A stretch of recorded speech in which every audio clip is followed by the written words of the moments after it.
हाँ तो मेरे प्यारे विद्यार्थियों, आज मैं आप सबको पढ़ाने वाला हूँ क्लास 10th का हिंदी का ना VVI सब्जेक्टिव क्वेश्चन, जो कॉन्फर्म आपको 2026 में इसी मॉडल पेपर से आपको क्वेश्चन देखने के लिए मिलेगा। ठीक है, तो यदि आप हमारे चैनल पर पहली बार है तो चैनल को सब्सक्राइब कर लीजिए, लाइक कीजिए, शेयर कीजिए और कमेंट कीजिए। ठीक है, चलिए पहला क्वेश्चन बताते हैं। भीमराव अंबेडकर किस विडंबना का बात करते थे? कि ये क्वेश्चन आंसर करवा रहे हैं। ठीक है, और यदि आप हमारे चैनल पर पहली बार होंगे तो चैनल को सब्सक्राइब अवश्य कीजिएगा। तो चलिए पहला क्वेश्चन उठा लिया जाता है। तो भीमराव अंबेडकर किस विडंबना का बात करते हैं? तो चलिए इसका आंसर यहाँ है और मैं आपको बताता हूँ। ये रहा इसका आंसर। भीमराव अंबेडकर के अनुसार विडंबना यह है कि आधुनिक और सभ्य समाज कार्यकुशलता के लिए श्रम विभाजन को आवश्यक मानता है, और चूंकि जाति प्रथा भी श्रम विभाजन का ही एक रूप है, इसलिए इसमें कोई बुराई नहीं मानी जाती है। ठीक है, चलिए इसका स्क्रीनशॉट पहले आकर ले लीजिए। चलिए हम आते हैं दूसरा क्वेश्चन पर। बिल्कुल मॉडल सेट वाला क्वेश्चन है बुआ लोग। दूसरा क्वेश्चन है, लेखक अशोक वाजपेयी अवनवियों किस सिलसिले में गए थे? चलिए इसका आंसर कहाँ है फिर देख लीजिए। देखिए, अवनवियों में प्रतिवर्ष आयोजित होने वाले लोकप्रिय रंग समारोह में भाग लेने के लिए वहाँ पर 19 दिन बिताए थे, 24 अक्टूबर से 10 नवंबर 1994 तक। चलिए इसका भी स्क्रीनशॉट ले लिए होंगे। ठीक है, और अच्छा लग रहा है ना तो चैनल को सब्सक्राइब भी कर लीजिए। चलिए अगला क्वेश्चन 3 नंबर। पठित पाठ के आधार पर बताइए कि शहनाई शब्द की उत्पत्ति किस प्रकार हुई? तो चलिए तीसरा नंबर क्वेश्चन है। तो देखिएगा तीसरा, शहनाई शब्द का उत्पत्ति सेह और नाई 2 शब्द से हुई है। बिल्कुल सही बात है। सेह का अर्थ होता है राजा और नाई का अर्थ होता है हजाम। नाई मतलब हजाम होता है, समझ गए कि नहीं? सेह का अर्थ होता है राजा और नाई का अर्थ होता है हजाम। कंप्लीट। चलिए स्क्रीनशॉट ले लीजिए 3 नंबर का भी। अब है बुआ लोग चौथा प्रश्न।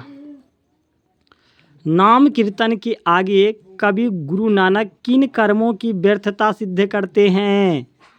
चलिए 4 नंबर का आंसर आ गया। राम कीर्तन के आगे कवि गुरु नामक भौतिक कर्मों की व्यर्थता सिद्ध करते हैं, और इन कर्मों में धन इकट्ठा करना, प्रसिद्ध पाना, शक्ति प्राप्त करना शामिल है। चलिए इसका भी स्क्रीनशॉट ले लिया जाए, और अच्छा लग रहा है तो चैनल को सब्सक्राइब कर लिया जाए। तो चलिए ना क्वेश्चन नंबर 5 पर चलते हैं। अगला क्वेश्चन तो और ज़्यादा इम्पोर्टेंट है। कवि घनानंद के प्रेम मार्ग की विशेषता क्या है? देखिए, कवि घनानंद की प्रेम मार्ग की प्रमुख विशेषताएं निम्नलिखित है।